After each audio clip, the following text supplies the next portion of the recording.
हिमाल पारीको हाम्रो यो सुन्दर मुस्ताङ, जसलाई सजाइएको छ ससाना गाउँहरूले।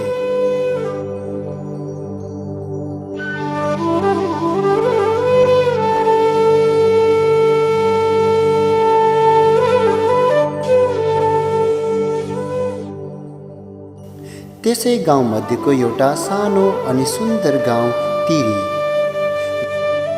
जुन 15 देखि 16 घर परिवारको वासस्थान हो।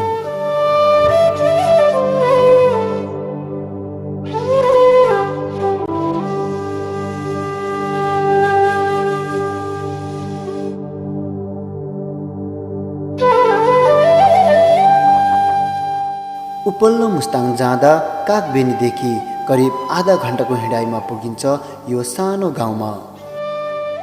हरिया खेत अनि मुखै रचाउने स्याउबारीको भण्डार पनि हुन् तिरी।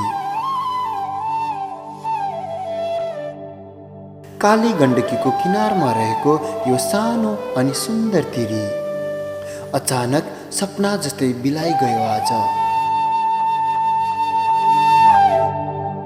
भयानक कालो बाढीले छोपिदियो त्यो सुन्दर तिरीलाई।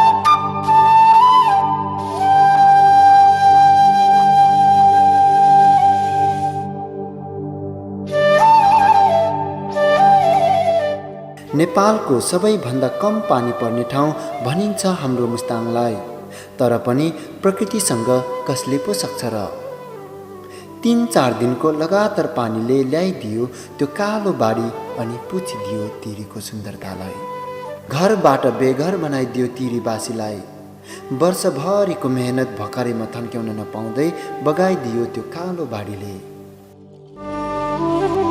तिनै गाईहरूको दुध, दही र मही खाँदै हुर्केका तिरीवासीले आज बचाउन सकेन मातासरी आफ्नै गाई अनि वस्तुहरूलाई।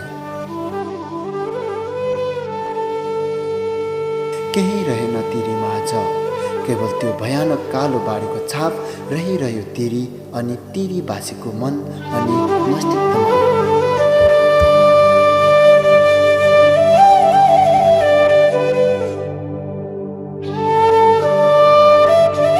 हजुर, हामी मुस्ताङका सन्तान अनि अहिले हामी आफ्नो मातृभूमिभन्दा धेरै टाढा छौँ।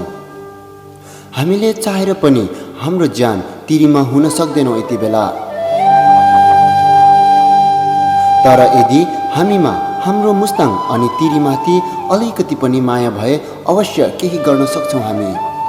सायद भत्किएका घरहरू फेरि बनाउन नसक्ला हामी, बगाइएका खेतबारी अनि गाई वस्तुहरूलाई फिर्ता ल्याउन नसक्ला हामी, तर भत्किएका बाटोलाई अलिकति भए पनि मर्मत गर्न पक्कै सक्छौँ हामी। तिरीलाई सहयोग गरिरहेका छिमेकी गाउँ अनि सहयोगीहरूलाई एक छाक खाना खुवाउन पक्कै सक्छौँ हामी।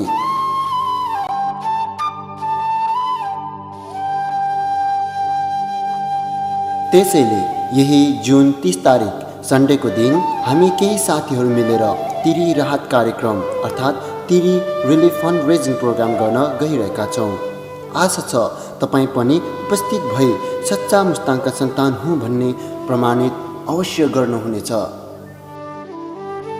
यदि तपाईँ उपस्थित हुन सकेन र केही रकम सहयोग गर्न चाहनुहुन्छ भने तल उल्लेखित व्यक्तिहरूसँग सम्पर्कमा राख्नुहोला। धन्यवाद।